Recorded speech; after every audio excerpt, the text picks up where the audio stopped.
भर में कल चुनावी नतीजों को लेकर सियासी दल अपने अपने आंकलन लगा रहे हैं और अपनी अपनी जीत का दावा कर रहे हैं।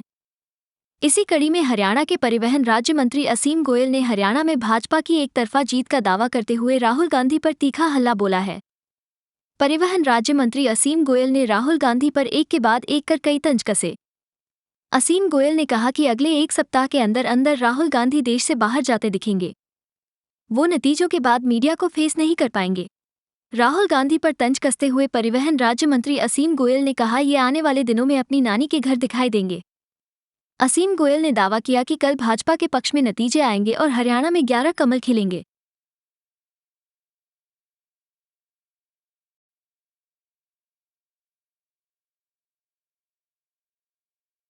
नौकरी में आरक्षण के मामले में हरियाणा सरकार को हाईकोर्ट से झटका लगा है। ऐसे में इस मुद्दे पर जहां युवा निराश नजर आ रहा है, वहीं विपक्ष इस मुद्दे पर सरकार को जमकर घेरने में लगा है। विपक्ष द्वारा की जा रही बयानबाजी पर भी परिवहन राज्य मंत्री असीम गोयल तीखा पलटवार किया है। असीम गोयल ने मामले में युवाओं को निराश न होने का आश्वासन देते हुए कहा कि सरकार इस मामले की अंत तक पैरवी करेगी और सुप्रीम कोर्ट में भी मामले की पैरवी की जाएगी। असीम गोयल ने कहा कि वंचित को संचित करने के लिए और शोषित को पोषित करने के लिए सरकार ने अनूठा कदम उठाया। असीम गोयल ने विपक्ष पर तीखा तंज कसते हुए बोला कि ये क्लू और भर्ती गैंग की दुकान भाजपा ने बंद की है। कांग्रेस की चाहे केंद्र की सरकार रही हो या हरियाणा में भूपेंद्र सिंह हुड्डा की सरकार, इन्होंने अपने काल में इस कदर घोटाले पर घोटाले किए हैं कि आज इनके दिमाग में सिर्फ घोटाला ही है। इनके राज में नौकरियों की मंडी सजती थी।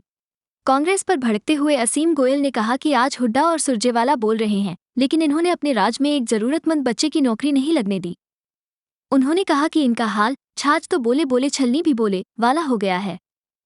उन्होंने कहा कि हमारी सरकार गरीबों के कल्याण की सोचने वाली सरकार है। उन्होंने कहा कि हमारी सरकार द्वारा किए जा रहे भलाई के काम विपक्ष से देखे नहीं जा रहे। और युवा काफी इसको लेकर निराशा में है। देखिए, सरकार पहली बार हरियाणा के इतिहास में ऐसी सरकार आई जिसने वंचित लोगों को संचित करने के लिए, जो शोषित लोग हैं उनको पोषित करने के लिए सरकार ने अपने आप में अनूठा कदम उठाया कि इन लोगों को 5 अंकों का, जिनके घर में आज तक कोई नौकरी नहीं रही है, उनको लाभ मिलेगा। हमने ये जो भर्ती और CLU गैंग पुरानी सरकारों में चलते थे, आज मुझे दुख होता है, ये लोग छाछ तो बोले छलनी भी बोले, इसमें 100 छेद। चौधरी भूपेंद्र सिंह हुड्डा जी और सुरजेवाला जी आज छाती ठोक ठोक के कह रहे हैं युवाओं के साथ धोखा कर दिया, युवाओं के साथ हमने कभी नौकरी बेचने का काम नहीं किया।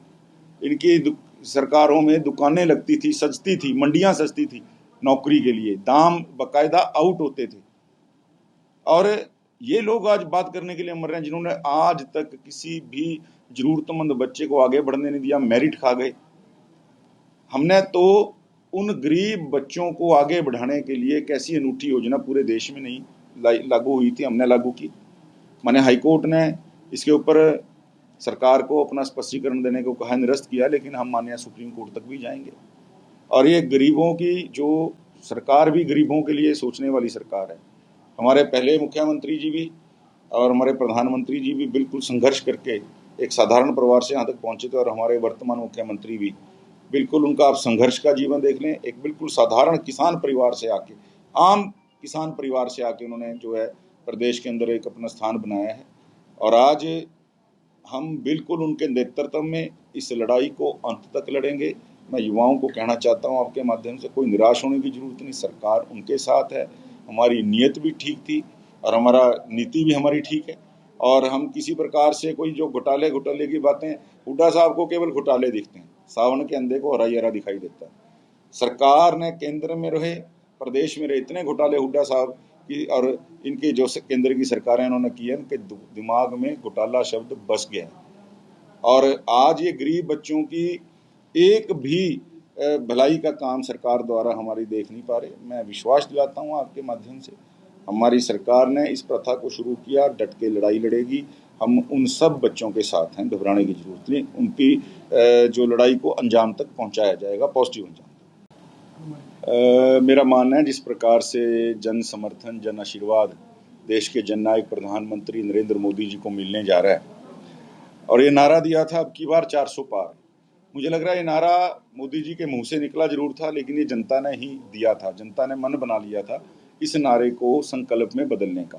और उसी नाते देश के हर कोने से बहुत अच्छी खबर जो है भारतीय जनता पार्टी से जुड़े कार्यकर्ताओं के लिए और राष्ट्रवादी लोगों के लिए आ रही है। आदरणीय नरेंद्र मोदी जी इस देश के जो है माँ भारती के तीसरी बार पुनः प्रधान सेवक बनने के लिए तैयार हैं और पूरे देश में खुशी का माहौल है।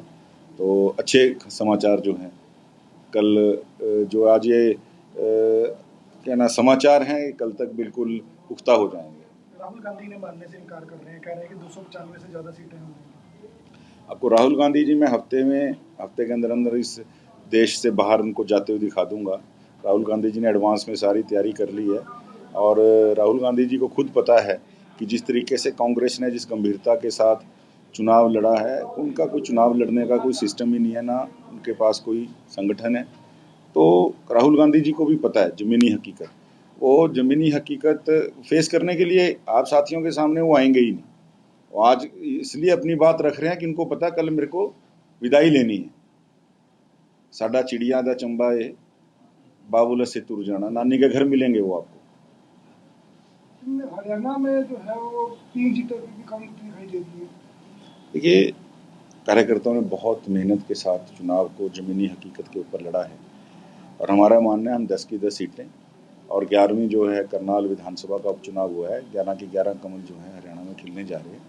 अनथक मेहनत भारतीय जनता पार्टी के कार्यकर्ताओं ने की है और अनथक प्यार, आशीर्वाद, समर्थन जो है लोगों ने देश के जननायक प्रधानमंत्री नरेंद्र मोदी जी पे रखा है। 11 की 11 कमल जो है हरियाणा में खिलने जा रहे हैं।